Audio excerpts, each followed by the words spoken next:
Hold on to your butts. Da-da-da. You were saying? Welcome to episode 79 of the Civil War Breakfast Club podcast. Tonight, I am joined by the guy who is insistent I do these intros, even though they are as bad as what happened to the Bruins against the Leafs the other night, and I usually have to do them in 2 or 3 takes. I'm his co-host and the Canadian half of this show, Mary. Didn't like that one. Not at all. Not even a little bit. I'm a Bruins fan too. Oh, yeah, okay. Well, in any case, this is getting off to a great start. Oh my God. I'm just glad this is the last day of Women's Day. I don't have to put up with this crap anymore. Back to normal tomorrow for you, Mary. Oh my God, I'm a Bruins fan too, and that was heartbreaking the other night. Like, Jesus. Oh God, it's okay. So how are you? What's going on? I'm good. How are you? It feels like it's been forever. It was good. It's like a minute ago. I forgot about that game and the scarring. You just tear the Band-Aid right off of that, I guess. But okay, whatever. Hey, I watched the game too. Good for you, because I shut that off pretty quickly. So, how you been? How are things going? We haven't recorded in a couple of weeks. We took the week off last week. We did. Shenanigans afoot that we did. And we came off a really good episode with our friend Jim Hessler. We talked about Uncle Dan Sickles. We had a really, really good book club last night with the great Lisa Samia. We did. And we had a lot of fun with our live. And so now we're back to business. Mary is back. It's the end of March. The weather is warming up. Spring is in the air. And we're back. We're back recording after a 2-week hiatus. Exactly, yeah. Well, it's 2 weeks and 2 days, which is kind of a long time for us. But, here we are. We're back at it. And we're back to wrap up our discussion on female soldiers and spies. But before we do that, I'm going to be a good host and for once not be reminded by you that I'm missing one part. What are you drinking tonight and out of what mug? Oh, my goodness gracious. Look at me. I'm on top. You are. Ooh. Anyway, so I'm drinking Noon Juice, and it is from Progression. It is a good, solid IPA. And since it is still Women's Month here, I'm drinking from my Mary Surratt mug. It's the only mug I have that has a female on it, so I'm proud to do it. And what about you, with the second most infamous Mary present in this podcast tonight? Well, thank you. I'll take that as a compliment. I'm drinking Ghost Orchid IPA from the amazing Bellwoods Brewery out of Toronto. It's a new beer of theirs, which I was very happy to find it at the Lickbo the other day. It's very, very good. Again with the Toronto. Huh? Seriously? Yeah, the Toronto. Okay, fine. All right. Okay. I hate the Leafs, and I have my entire life. Okay. Hate them. Well, all right. Excellent. Okay. You were saying? You were saying? I am drinking it out of my Sarah Edmonds mug, which last time we recorded, I didn't have a mug with a female on it, but now I do, thanks to a friend of ours. She sent it to me, which was really, really awesome of her. So thank you to her for that. And that is cool. Yes, I'm very happy because Sarah Edmonds has definitely become, I don't know, I hadn't really studied her too much prior to the last episode we did. And I don't know, she's definitely become somebody I really enjoy studying and reading about, and glad to kind of give her a bit of a voice in history. We did. 2 weeks ago, we talked a lot about her. So today we are concluding our 2-part series on female soldiers in the Civil War. And after we spoke of the 2 Sarahs last time, of course, Sarah Slater and the aforementioned Sarah Edmonds, though we're focusing on just a handful, really focusing on just the 4, for this whole thing. There are countless nameless women who fought on both sides in some sort of capacity. To quantify it would be basically impossible because many of their acts were basically covert. But I think most historians agree that there was probably about 500 to 700 or so women who participated in the Civil War outside of nursing. And, their reasons were for joining, which in some cases were very personal, and some are due to just pure patriotism. And some, just like the boys, it offered some sort of adventure, Exactly. And regardless, their stories do need to be told, but maybe someday they'll just be referred to as soldiers, not female soldiers, right? And, to quote Sarah Edmonds, who you may have heard of, if you haven't heard of her, take a peek at your mug, also known as Frank Thompson, right? Yes. And of the 2nd Michigan, I could only thank God that I was free and could forward to work, and I was not obligated to stay home and weep. So Edmonds, as we know, through Mary's fantastic research, is the only woman to receive that Civil War veterans pension, right? If we remember correctly. So today what we're going to do is we're going to discuss another pair of women who were not content to sit back and let all the boys do the work as well.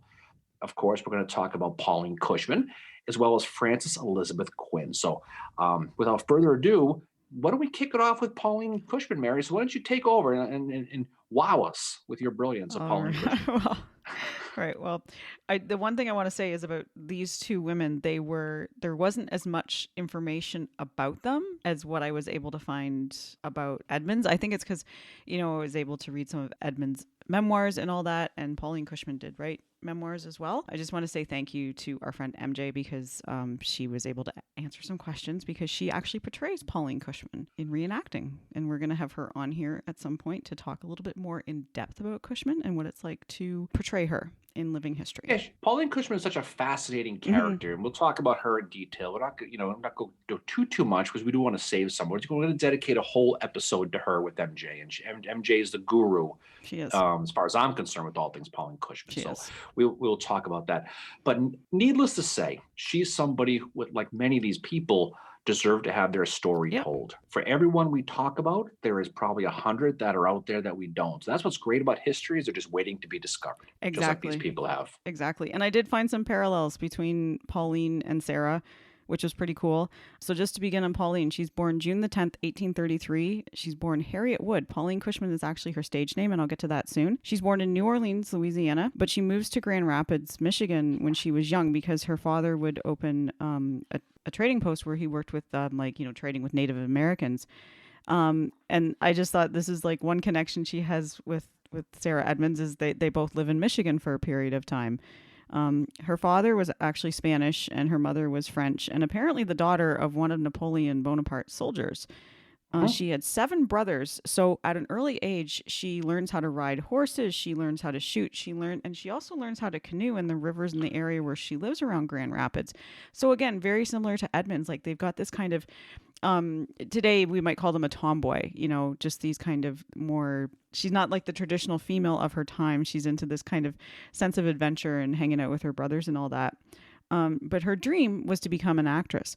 So at the age of 17, almost the same age that Sarah Edmonds was when she left home, Harriet leaves home to go to New York, that's where the acting is and all that. And this is where she takes the stage name of Pauline Cushman.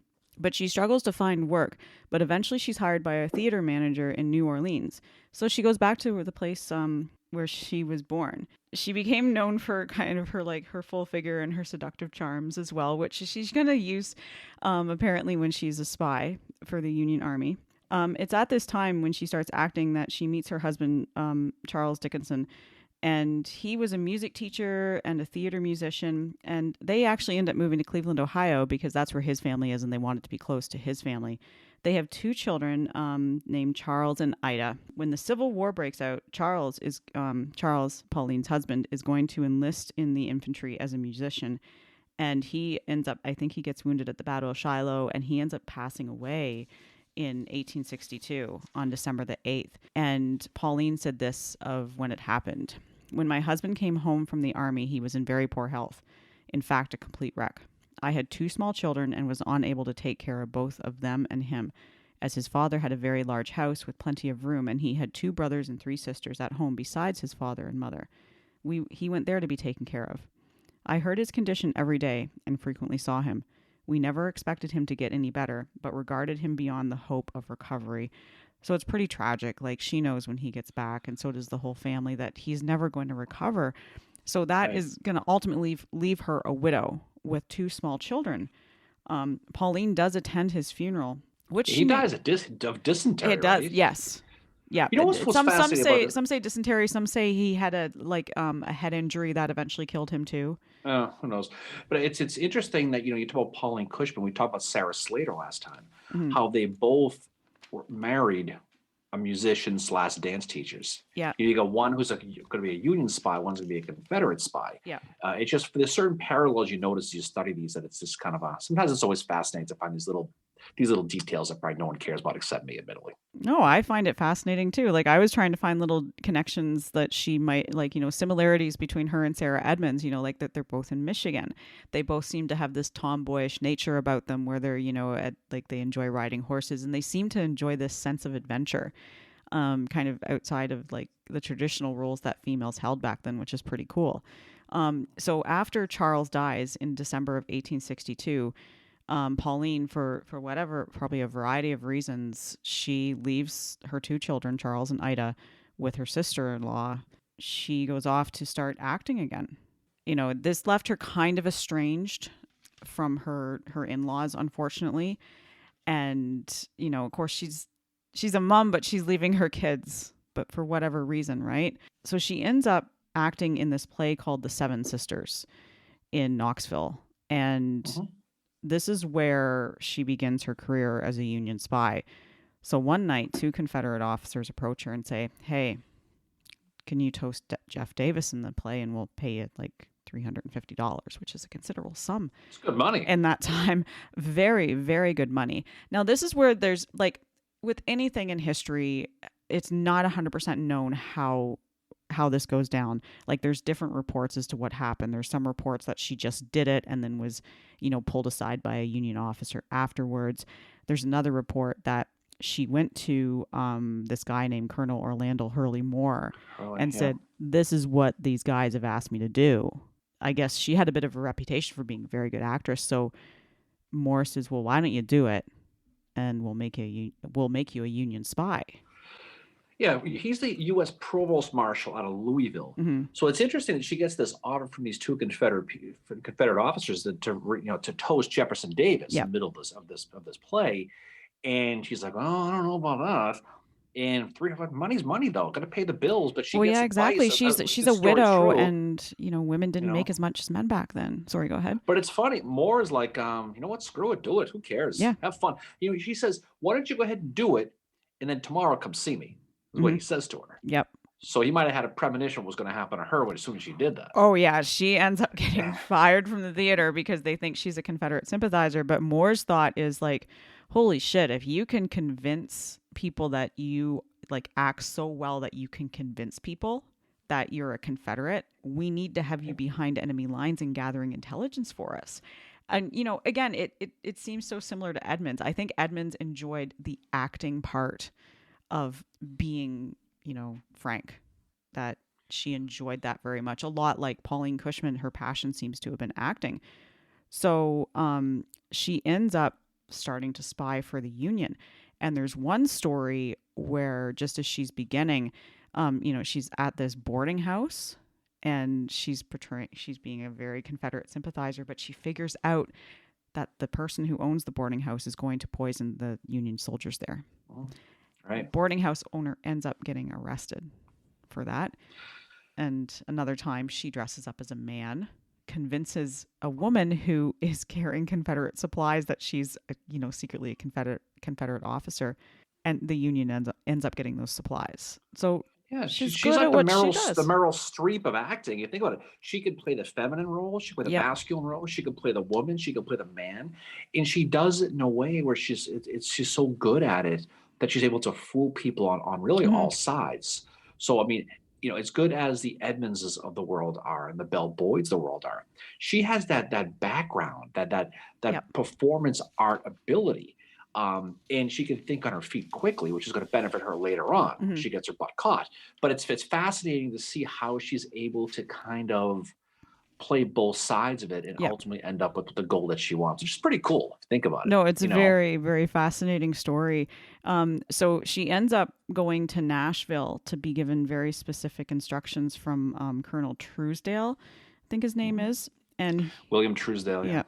and he works for Rosecrans. That's who his commanding officer is. And he will say to her, "Miss Cushman, all that you have done is nothing compared with the service which it is now in your power to render your country. I have heard much of your courage, devotion, and ready expedients.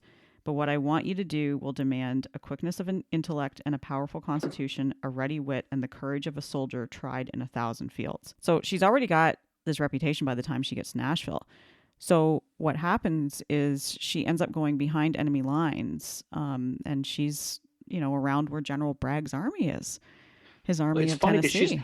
she's told to pretend she's looking for her lost brother. Yes, the lost brother story. The lost brother. So it's just kind of interesting that's the role that she's playing. Mm-hmm. But she plays it well though. And that Yep. you think about it when we talked about Sarah Slater last week, she just like Slater, Cushman just seems to take it to it like a fish out in water. She right? does. She just Yep. she just does it. Yep. Because you have to think, she just lost her husband. She got a small child, Mhm.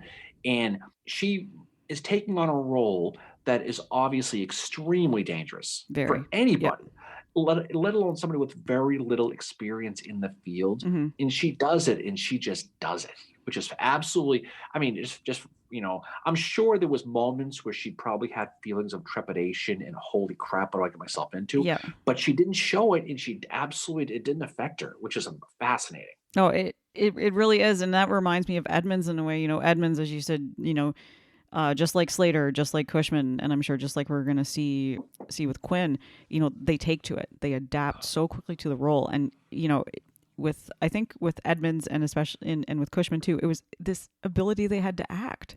They were playing a role and they enjoyed it.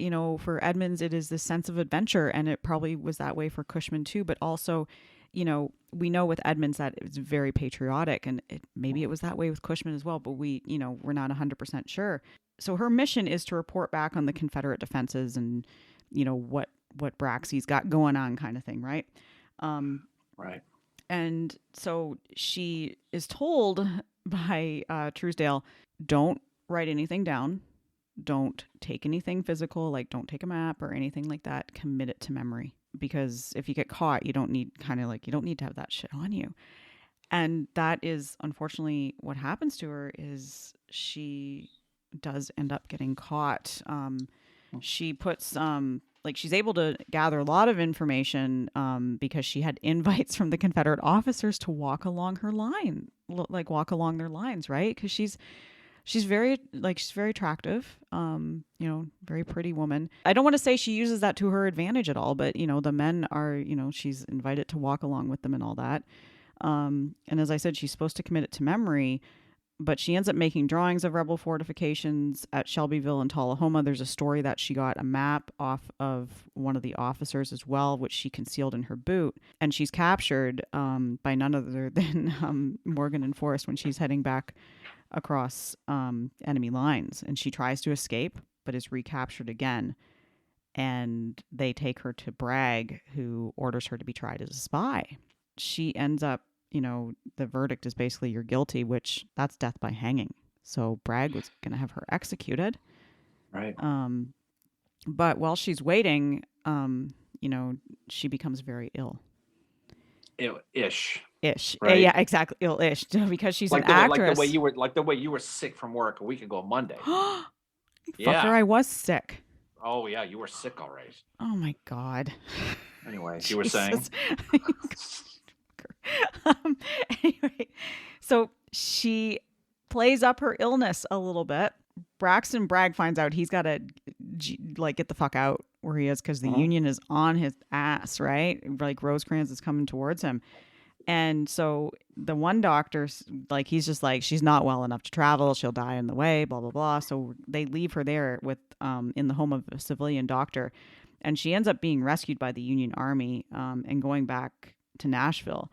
But, she's become known as the spy of the Cumberland. And so her day, if you're well known, you can't be a spy anymore, right? So her days as a spy are unfortunately over. But she is awarded the rank of brevet major by the Union Army by James Garfield. And her rank is confirmed by President Lincoln. He's the guy with the hat. Yeah, and the Union ladies of Nashville present her with the full military uniform, and she's going to wear it. She travels throughout the Union, and when she gets left behind there in Shelbyville, she's I can't go. Yep. And Bragg just okay, fine, and then she has a miraculous recovery as soon as the Union comes, and it's amazing that she was able to pull it. If you want to talk about a good acting job, right? Mm-hmm. And so we'll talk about how she, and she gets that Miss Major Pauline Cushman title. Yeah. Around this time, and so she's wearing that uniform, and she's doing all this cool stuff. Yeah, she's a very confident looking woman in that picture. I love that picture of her. She's wearing that uniform. It's like, wow, that's, she just I love that photo of her. But she ends up in November of 1864. Her 6-year-old son Charles will pass away. And he's buried in Ohio in the same cemetery as his father. And her daughter Ida she will die a few years later, and her grave is unfortunately unmarked, which is really sad. I think she's buried in the same cemetery, but she doesn't have a marker on her grave, which is really, really sad. So, Pauline now has lost her 2 children. So she's widowed and she's lost her 2 children. She's no longer a spy for the Union, but because she had a reputation, she's well known. So she actually lectures for several years after she, is no longer a spy. 1864, she publishes her memoir, The Romance of the Great Rebellion. And there's also another bio written about her by Ferdinand Sarmiento. I'm going to butcher his name. She also ends up, she becomes so well known. She lectures where P.T. Barnum is as well. Yeah, she's like a one man show, one woman Yeah. show. She was up there. She has a show called The Spy of the Cumberland. She's a one. She's up there telling about her exploits, and the crowd is absolutely spellbound of all these Hmm. things that Pauline Cushman has done. That P.T. Barnum actually is going to sponsor it. Yeah. So in that, like you said before, the problem with becoming really famous is you can't be a spy anymore. Mm-mm. And so she hit the big time. And we're talking still Yep. 1864 now. We're talking Yep. still, about a third of the way, left in the war. But she certainly is becoming an extremely famous person Hmm. because of her exploits. And now she's got her uniform, she's got the major title, and now Yep. she's doing the Chris Rock show. I don't know if she got slapped or not, but she's up there by herself telling her Yep. stories of tales of excitement. So for her, things are certainly moving right along Hmm. because she started as an actress and she was struggling to Yep. make a couple $100 by these Confederate guys. Now she's probably one of the more famous actors in the country by 1864. Exactly. Yeah. So she's living her dream, which is awesome. Like her dream at 17 when she leaves home is to be an actress, and now she's lecturing and she's telling the stories of her adventures she had while she was a spy. And she's got this name, the Spy of the Cumberland, which is pretty cool. From 1865 to 1867, she traveled with the Irish comedian James M. Ward, but she eventually goes on her own again. I think she's very independent, and that's one thing I love about her. She comes across as being very, very independent and I don't think she liked to be tied down anywhere at all. In by 1872, though, she's unfortunately become not as popular, and she marries Augustus Fitchner. I can't say his last name. And is unfortunately she's widowed within a year. So she ends up spending 5 years working at a redwood logging camp near Santa Cruz, California. So she's out in California now. January 29th, 1879, she marries Jeremiah Fryer in Arizona. They have an adopted daughter named Emma, and they run a hotel and a stagecoach. And Fryer was actually sheriff for a number of years. In 1890, though, Emma, their adopted daughter, she dies of supposedly of a seizure. And the grief over that it led them to unfortunately separate.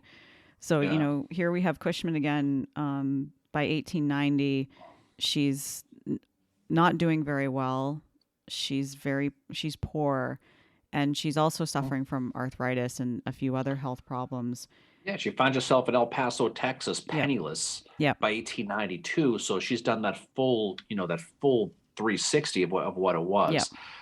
And you can see, all things going back to how her life has been, where she had that little spurt of excitement there, but her life was a tragic one Yes, it at the was. beginning and the end. And unfortunately for her, it's not going to end. It's not going to be a happy ending for Cushman No. as she gets a little bit older. Yeah, and so she ends up applying for her first husband's pension on February, and it's awarded to her on February the 4th, 1893. But it's only amounts to about $8 a month, retroactive to December 8th, 1862, which is less than $1,000 that she's going to receive for that. And when she's living in El Paso to make money, she does sewing in exchange for food and a place to sleep, which is on a cot in the kitchen. So, again, it's very tragic. And she becomes around this time addicted to opioids, and she mixes them with whiskey, which, as we know, is not a very good combination. And by 1893, like, the arthritis is really bad, and she sadly dies of an overdose December the 2nd, 1893, and she's only 60 years old at this time. So really tragic ending for her. Yeah, she's got that rheumatism and the arthritis, and Yep. she's with this grief. When she turns up dead by the morphine overdose, self morphine, her landlady's going to find her, Yeah. and that's going to be it for her. And there's all kinds of intrigue and speculation about how that whole thing went Yeah. down. Yeah. We'll never But know if it was, like if it was accidental or if it was deliberate. There's a lot of speculation around that. Like, who knows, right? Like, I mean, if you're mixing, it's, with whiskey, it can have not very good results, right? But it's not totally horrible for it. Like, she does have a big funeral that's put on by the California Division of the Grand Army of the Republic and the Women's Relief Corps. And she's actually buried in the officer section of Presidio Cemetery in San Francisco. And her grave just simply reads Pauline C. Fryer, Union Spy. So that's, she's not even buried as Pauline Cushman. She's buried with her married name, Fryer. Yeah, and so she has a kind of an ignominious end, and it's unfortunately she doesn't get the accolades that I think a lot of people would expect her to do, especially by looking at her gravestone. Yeah. It's very very simple. Doesn't even have the full the Cushman name like you just said on it. Mm-hmm. But I think the thing about her is she's just another one of those cases of those people who who saw an opportunity, felt that she had to do it, and she did it without any sort of fear, any sort of trepidation, any sort of anxiety that we can see of anyway. I mean, again, reading the stuff, it's easy to associate that she's just going to whip right through it, but you have to imagine there was some fear along the way. Yep. She's put in charge of really helping set up that Tullahoma campaign. You think about the big campaign that leads to Chattanooga. I know. She's part of she's part of that. Yeah, Rosecrans is going to entrust her to find out the situation going forward that leads to all those battles culminating in Chattanooga, which is going to eventually end up, pushing through Georgia, Atlanta, the whole deal. Mm-hmm. So she's an instrumental person to help set that up. And, she's going to get herself caught because, she gets caught with the information in her boot there. But the way she's able to stall Bragg, right? Yeah. And being ill and whatever. So I'm sure she was sick to a point, but I think she understood if she played it up, she would be rescued. Well, she knew that the cavalry literally was coming at some point. Yeah. And so she was able to hold on, and she was able to, fortunately for her, at least for a short period of time, benefit from that with that stage thing with Barnum. Yeah. But again, things kind of settle back to the way they were, and she kind of goes down that spiral you see a lot of people do. It's really too bad. You wonder if the trauma of the war, of losing children, losing spouses, if that's going to affect a lot of things going forward. And then throw in the rheumatism, throw in the arthritis, and then the morphine to fix everything. And whether she's addicted to it or whether she just overdosed or who knows what. But it's a sad ending for her. Yeah, it is. And a lot of these things, you study these people and you kind of expect things are going to work out well, right? Yeah. But for her, unfortunately, it doesn't. And she dies a very sad and lonely death, which is not fair for someone like her. No, I think she definitely deserved more. But, the tragedy of losing 3 children, of losing 2 husbands, one to war wounds and the other, she's not even married to him for a year before he dies. And the other one, they end up separating over the grief of their adopted daughter, Emma. It's very, very tragic. And I'm really glad we were able to tell her story tonight. She was an interesting person, very interesting person to research. And we're going to do a full we're going to do more in depth with MJ, because MJ is definitely she is, as you said, the guru for Pauline Cushman. She even portrays her, which is really cool, I think. Yeah, I don't portray anybody. I'm just portraying me. Yeah. I'm just an empty beer can named Aaron. Oh my God, you are not. Yeah, I'm gonna do the intro tonight. Well, I think that's a good story. It is. I'm gonna talk about another soldier, Mary, who joined for a reason very similar to how Rufus Dawes did, that we talked about earlier, out of pure patriotism. And this is a woman by the name of Frances Elizabeth Quinn. So we're going to talk a lot about her. Her story is an amazing one if you really think about it. Just to summarize, she's going to enlist 5 times, each time after being dismissed the previous time because her gender was discovered. A woman who was injured in battle, she's captured, taken prisoner by the Confederates, all while doing this job that she had to help the Union cause. Yep. So she's somebody who just couldn't get rid of. She's kept coming back and back and back. And her story is one similarly that you wonder how she could do it, how anybody could do it, right? So Frances Elizabeth Quinn, she's born somewhere around 1844, 45. No one really knows when she's actually born. Her family is going to be coming from Ireland, and they're going to settle in a place called Lamoille, Illinois, a town in the northwest portion of that state. Frances will be around 2 or 3 years old when the family is going to welcome a baby boy named Thomas, who is going to be about, like I said, 2 years younger than Frances, right? And as the kids get a little older, so they're still kids, the parents are both going to die. Oh. And and so it's going to leave Francis and Thomas as orphans, unfortunately. Now, because the kids were young, it was decided that each child was going to be put into a foster home. Yep.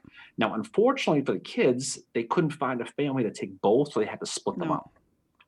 So the younger, Thomas, is going to be shipped off to live with a family called the Coakleys, while Francis is going to live with the Reno family. Now, this Reno family is the same Renos who Jesse. claimed Jesse Reno, Mhm. exactly, who be killed at South Mountain in September of 1862. And she's going to be Francis's surrogate uncle. That's kind of how it's going to be, Mhm. right? Now, fun fact, by the way, Mary, Jesse Reno's son, you know what he did in 1891? He invented the escalator, which my legs thank him for, by Oh the my way. God, that's So, crazy. so there we go. So Jesse Reno, who's also another Jesse, Look at he's going to you, invent the full of escalator. random facts.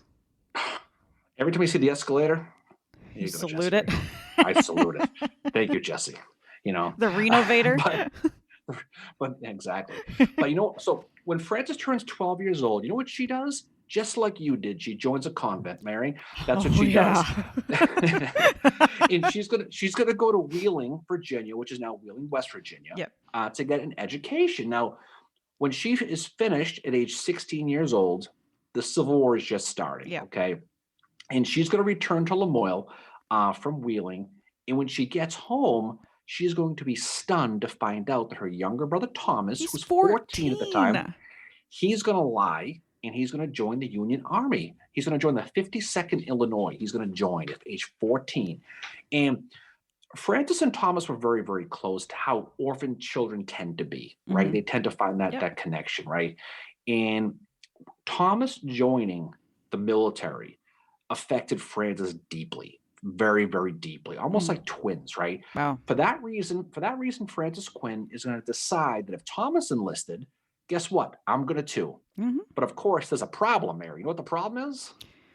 Might be because she's a girl. Problem is that she's a girl. Okay, Yep. so regardless, Francis wants to try, so she's going to cross that state line into Indiana. She's going to dress up as a male, and she's going to be named Frank Miller or BF Miller if you're nasty. Okay, now have you noticed that most of these women take the name Frank? Have you I know. noticed I that was just too? gonna say Edmonds took the name like she's Franklin Tom or Thompson. I, Like I it's don't just I I don't don't know if know. that was Maybe a it was a secret common name. code. I don't.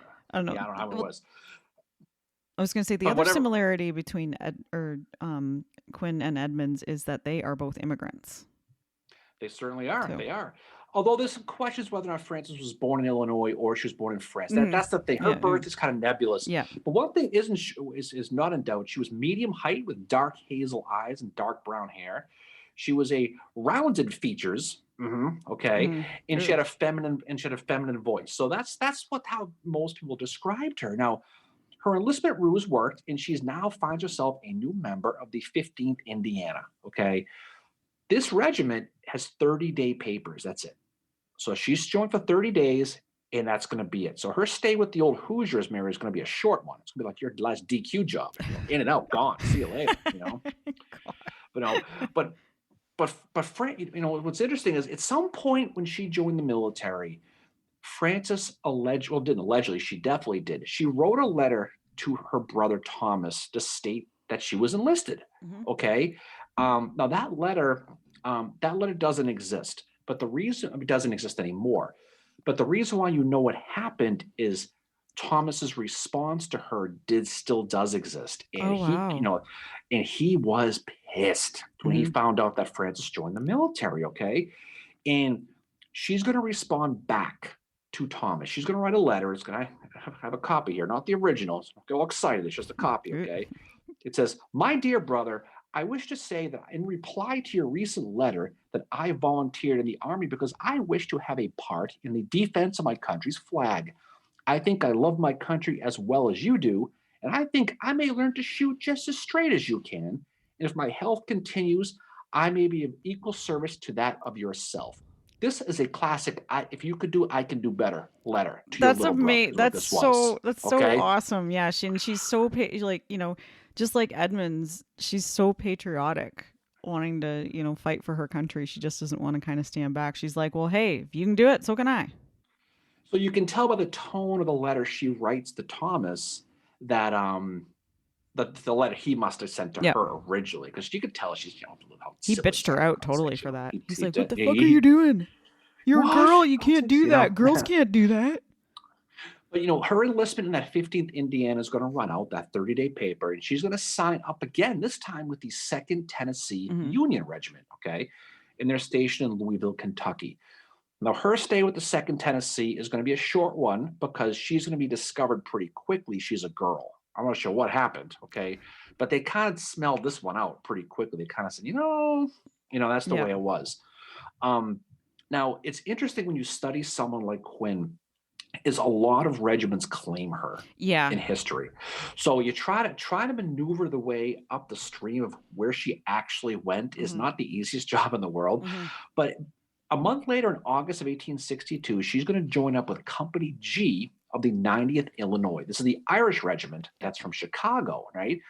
Now, this is going to be discovered. So she doesn't keep a secret too well.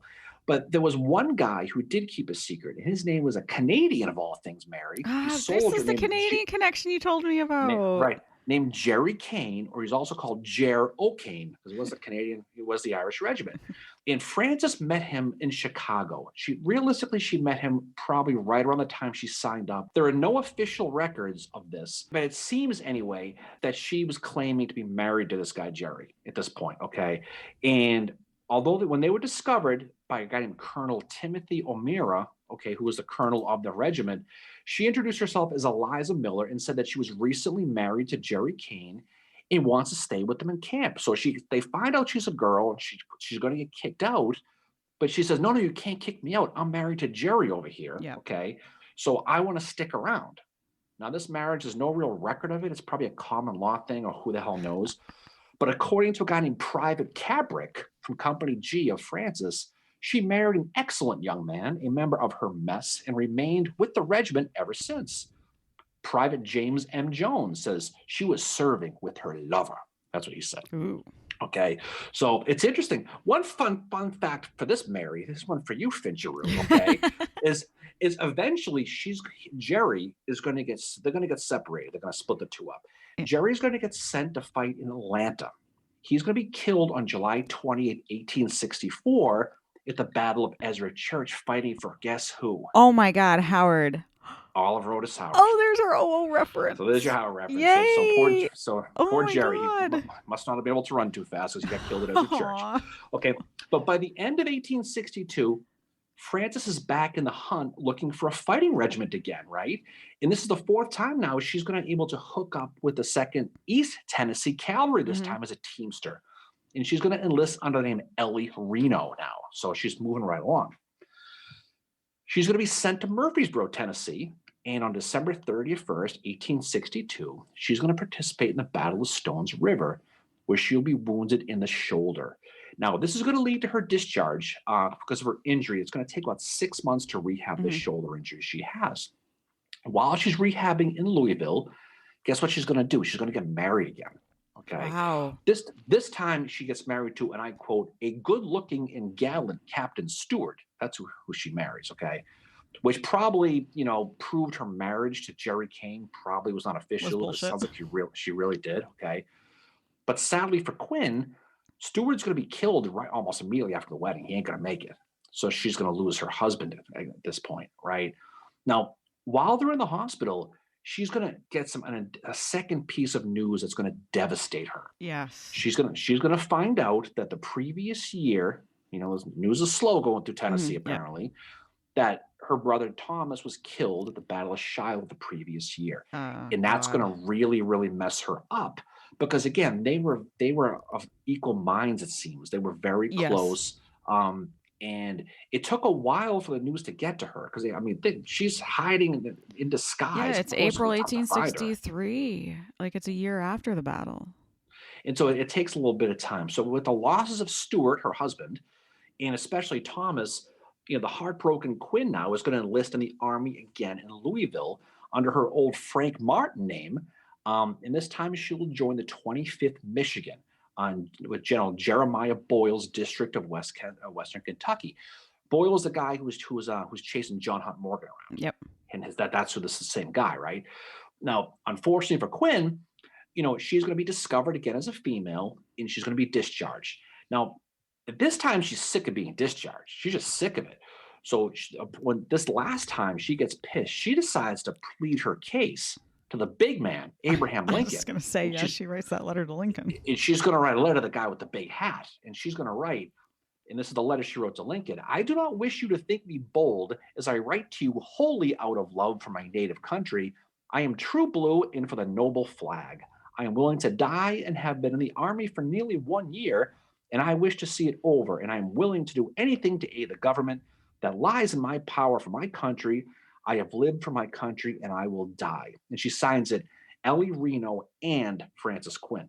Wow. It's the first time she uses Francis Quinn on anything. It's this letter to Lincoln. Now, it appears the letter must have done something because she's told to report soon later to our old buddy Ambrose Burnside, of all people, to work. She's in Louisville, and she's going to work with Burnside in that field hospital in Louisville, right? Now, although she's doing exactly what she wanted to do, she's helping her country. She wants to fight. I mean, she's like you on a Friday night. She wants to fight someone. Go. And so in October of 1863, she's going to rejoin that 90th Illinois again. She's going to sign up again. She finds herself in the state of Alabama, of all places, Mary, and she's going to get herself captured this time. Yep. So the Rebs are going to get her, and they're going to march her to a prison camp in Atlanta. So she's going to be hauled off to Atlanta, Georgia. Now, she tries to escape, and she's going to get shot in the leg. Now, it's either in the calf or the thigh. Who the hell knows? But it's not in the thas. It wasn't the thas. We just missed the thas. It was a little lower, okay? With the thigh and the ass meat. It's a little lower, okay? But during that was the greatest thing. But during her, so she's going to be recaptured because she's going to get shot in the leg. Now, during her rehab in that prison hospital, it's not long until her captives are going to discover her little secret, right? And in that she was a woman, and she's quickly going to get sent to a civilian hospital to recover. Yeah. I mean, I can only imagine the look on these guys' faces. She was peeing sitting down all the time. That's probably what gave her away, right? God. But whatever it was, they found out what she was. Now, while she's in that civilian hospital, that leg injury she gets is going to get really bad, right? According to a medical report, it says she was wounded in the thigh. No bones were broken, but it was a deep, ugly flesh wound. Gangrene set in, and most of her calf was destroyed. That's what it said. So that's why you can't tell what the hell her injury was. But she is going to recover eventually. But what's funny is the story of this captured Union soldier who turns out to be a woman goes all the way to the top in the Confederate government. And Jefferson Davis finds out about it, and he is absolutely intrigued about this. I mean, he can't believe it, right? Now, he finds out there's a story of this woman who dresses up as a man who fights for the Union, and she's caught, and she's just a fighter. So you know what he does? He personally writes a letter to her. And you know what he does? He offers her a lieutenant's commission in the Confederate Army. What? He says, you know something? You can fight. How about you join us? What the hell? Right? And so he writes a personal letter to her offering her a lieutenant's commission to fight for the Confederacy for Quinn. What do you think she does with that? She pulls out her as if card. Yeah, right? And not her F this. And she exactly. And she's going to turn that down because she wasn't going to fight against me. She's very patriotic. Because at the beginning of this, her comparable on the boys' side is Rufus Dawes. That's who she was. And she was never going to fight against her own country. Yeah. So 2 weeks later, this is on February 17th, 1864, Quinn, along with 26 other prisoners, are all going to get exchanged. They're going to let them go. Now, when she's leaving the prison, she's a rock star. They all know she's a woman. All the Rebs are yelling to her on the way out, go home, just go home to her. And she turns and she says, my only brother was killed at Pittsburgh Landing, and I have no home and no friends. And they were probably like, shit. They were probably like, damn. So that's what she said to these Confederates when they were mocking her. So she was going home, but she was sad about it. Now, upon her arrival back on Union lines, Quinn is reported to have said, hurrah for God's country, as she crossed and back into Union lines. And she's going to end up going to Nashville, into Tennessee, where they're going to put her back in the hospital again to recover for her leg. Yeah. And she is going to recover completely. and she'll be discharged from the hospital, and she's going to travel to Pennsylvania, where she's going to remain for the remainder of the war. So the war is over for Frances Quinn. Now, from Pennsylvania, she's going to bounce around. She's going to eventually find her way to Ohio, of all places, and she's going to settle in the village of Harmar, which is a lovely hamlet within the city of Marietta. That's right on the Ohio River in that southeast portion of the That's state. right. We're near where Rufus Dawes was from. Yep, Yep, that's exactly. where See, he was. Marietta. all goes back to Rufus. Good segue. All goes back to Rufus Dawes. You saved my battleship there, Mary. Well done. I Well do done. pay attention. Okay, you did. Okay. But anyway, so she's going to get there, and while she's there, she's going to meet a guy named Matthew Angel. Now, Angel was a veteran of the 91st Ohio Heavy Artillery under a guy named Captain Edward Aylshire, as well as the 2nd Ohio Heavy Artillery. And soon later, okay, they got hot and heavy, and they got married in Gilead, Ohio, on August 12th, 1866. The war is over now. She's going to settle into civilian life with her new husband, and they're going to have 3 kids. Ironically, all girls. It's funny how life is, right, for her. So Rosa, Louisa, and Maggie are going to be the kids' names, and Maggie will be the youngest.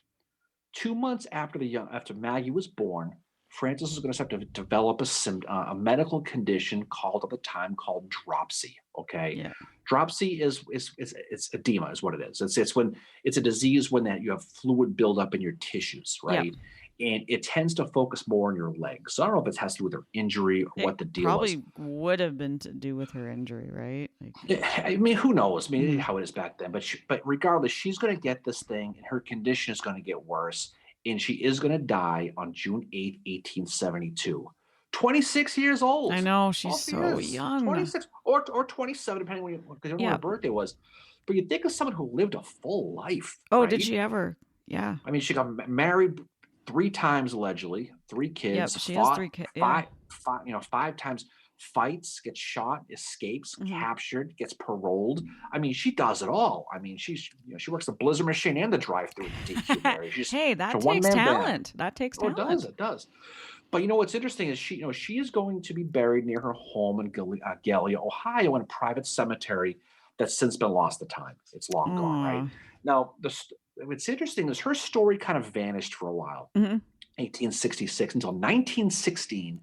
When a newspaper called the Gallipolis Bulletin from the town of Gallipolis, Ohio, is going to write a story about her, which is going to rekindle the story of Frances Elizabeth Quinn.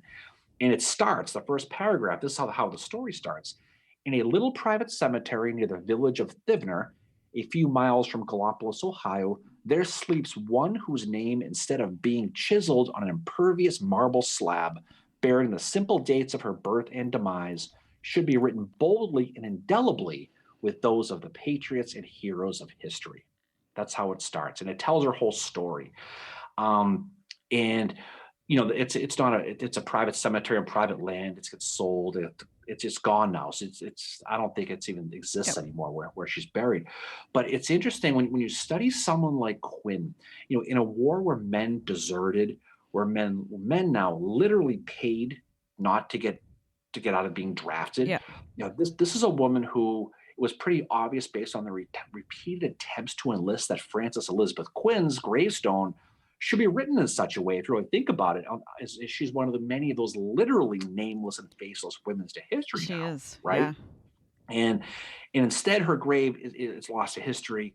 And like so many people whose names will never be studied as they should be, she's somebody who has left a really indelible mark that should be written in marble, historically speaking, because she is the epitome of someone who fought for the right reasons, right? She fought for patriotism. When she found out her brother died, she didn't just walk away. She fought harder. She kept going. Yeah. She got to the point where she was literally offered a position in the Confederate Army no way, and she didn't do it, and she got exchanged, went home, and she tried to live her life the best way. I mean, very much like Rufus Dawes tried to do, like Charles Tilden tried to do, like many of these guys who, when the war ended, the history drops, right?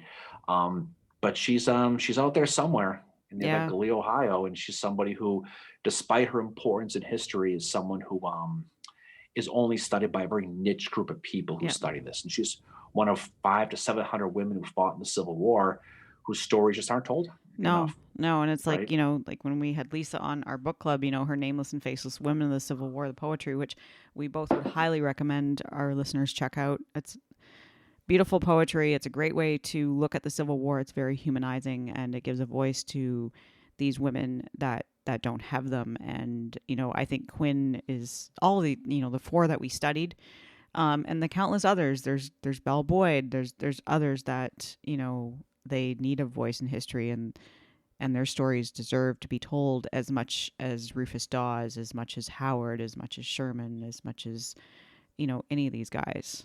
Who's Howard? Howard? God, Jesus.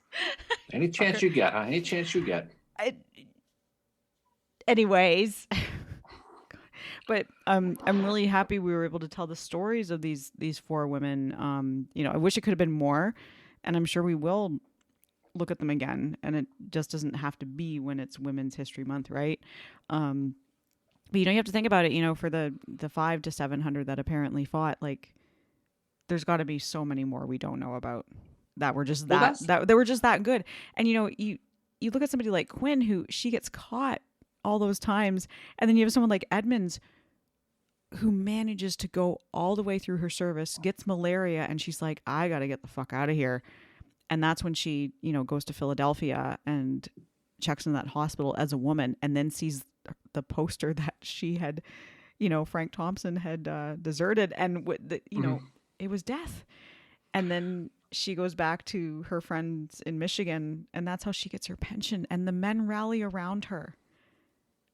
Like she managed to conceal herself. That's the thing that Quinn didn't really get. Yeah. Well, I wonder if it's it just depends, right? Like how well you can play the role of a man. I'm not saying that Quinn didn't, but it sounds like she might have been a little bit more feminine than what Edmonds was. But they say what gave her away was her voice a lot. I guess she had a very high voice, very feminine type of voice. Yeah. It's kind of tough to pull that one off when you walk in there. And but again, it was not as bad as the South. To be a Southern soldier, all you needed to do was have two top teeth, two bottom teeth to tear at the cartridges. That was it, really. But there was in a time when they were fighting desperately for Union soldiers. She pens that letter to Lincoln, right? Yeah. Oh, she's bold. Lincoln appears to acquiesce a little bit because she ends up going with Burnside and sticking around, but she wants to fight. And she never loses her leg, although it was pretty close. Yeah. But she ends up with the dropsy at the end, and she dies. I was amazed if you read her whole story and you said she died. For me, I was stunned. She was only 26. I know. Yeah, I was too. When I read that, when I was researching her too, like I was like, oh my God, she's got to be the youngest one of the four women we looked at. She lived like three different lives, it's fun for me personally doing the comparison because I did Sarah Slater last time, who was a much more nefarious, slippery type of person who no one really knows. And this woman, apparently she was easy to pick out. Eventually, even her brother's death found her way to her. So she couldn't have been hiding out that well. But again, she was relentless, and she wouldn't give up. She was persistent. She had determination, Mary. That's what she had. She was determined. She was. She has. But we all know where determination gets you. It usually does. But I think it's a fascinating story, and Cushman is another one. And we'll talk more in detail of her a little bit down the road because someone like Pauline Cushman deserves a full episode on her own. Yeah. And it was good that you kind of did the high level overview to talk about her.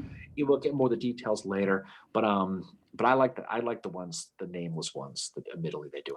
Frances Quinn is not exactly nameless. But again, she's not that level of a Belle Boyd or a Greenough or any of the top and she doesn't. We don't have her writing like we do Edmonds or Cushman, right? Like we don't have that. But I love drawing the parallels between the two. Like we have Quentin possibly could have been an immigrant, which Edmonds was. Edmonds and Quinn are very much like Rufus Dawes in their level of patriotism. And these are two women that, Edmonds, we know for sure was not born in the United States, yet here she is. And she's like, yeah, I'm going to fight for my country. And Quinn might not have been either. She might have been born in Ireland. We're not 100% sure of that. Well, that's the problem. That's the thing is her birth date's unknown, 44, That's 45. just like Sheridan. But that would depend on whether she was born in Ireland or Illinois. Yeah. That's what the thing. So that's what we'll never know for sure, because there are sources that say both, admittedly. Just like So if Sheridan. someone says, and so that's exactly what that was. But again, the Marietta connections was always interesting, because when as I was studying her, all I could think about was Rufus Dawes. Well, because it's this very similar mindset. Now Dawes, he had the issues because he fought and he went on. He kind of was taking water as the war went on. But that will to fight, that beginning, that go attitude, reminded me a lot of them. So it was interesting. They both kind of ended up sort of in the same area, or from the same area. But it's a little bit. But it's interesting how that goes. But it's interesting how that whole thing is. But we'll have fun with that. We'll have a good time with that. Well, I definitely saw like I said, the comparison between Dawes and Quinn and Edmonds. The difference being Edmonds was just, she did not, she clearly saw war as the adventure, right? Like her memoirs were very much like, this is what I did, and it was one big adventure, right? But it's interesting to draw comparisons between all of them.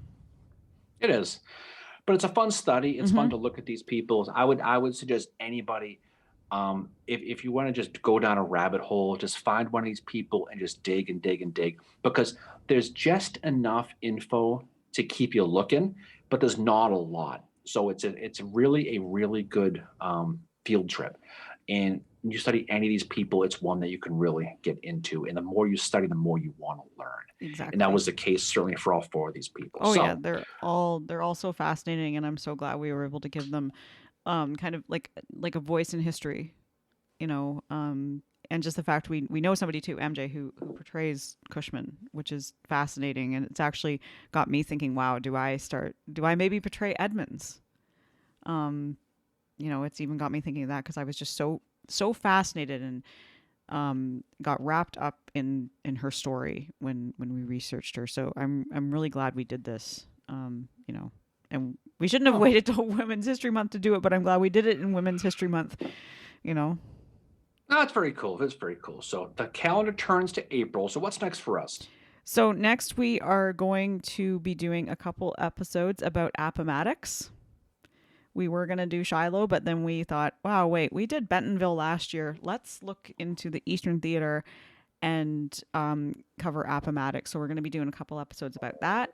We might be doing a kind of fun, lighter episode coming up, which the topic to that will be revealed once we decide what it is. You'll let me know, right? Of course I will. Yeah. Okay, all right.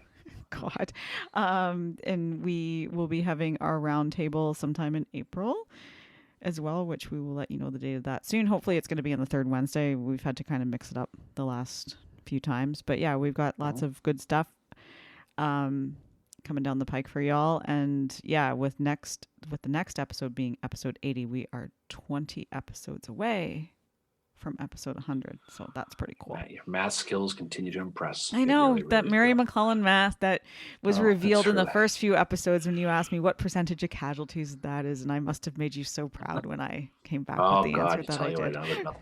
Another job done. All right. Well, I think it's a good place to drop off here. So a lot of fun stuff coming down the pike. Looking forward to talking about Appomattox, 2 episodes, and another 2-part we'll be doing starting next week. So live coming up this weekend again. Yep. Like you said, a lot of fun stuff coming down the pike. So any final words from you, Fincheroo? Well, thank you to all our listeners for supporting us through these 79 episodes. You guys are awesome, and we obviously would not be doing this podcast without you. The Facebook Lives are so fun on Saturday or Sunday mornings whenever we do them, to see the kind of everybody hanging out together and all that. And then we wouldn't be here without you. And I certainly could not do this podcast without you, Darren. You are the best co-host I could have ever imagined. And well, I'm just happy member of the team, Mary. You know how that is. And again, you bring it every week, and you know more about the Civil War than anybody else. Oh, that's crazy. But anyway, it's great. It's great to do this. Any final words from you? Nope. It's a good episode. I really enjoyed these last couple ones we did on these female ones. It was good that we gave them a voice, told their story. Yep. people probably heard of them, but you know what though? For now, they're front of mind. At least Yeah. these episodes are front of mind. They're not just background people that people study. So off we go. So we're going to head off to the great blue yonder, as they say, head off in the weekend. So everyone have a safe weekend. Thanks for supporting us as always. We look forward to seeing you on our live and the many shenanigans coming down the road for us. All right. Yeah. So have a great weekend, everybody. Peace the hell out. See y'all later.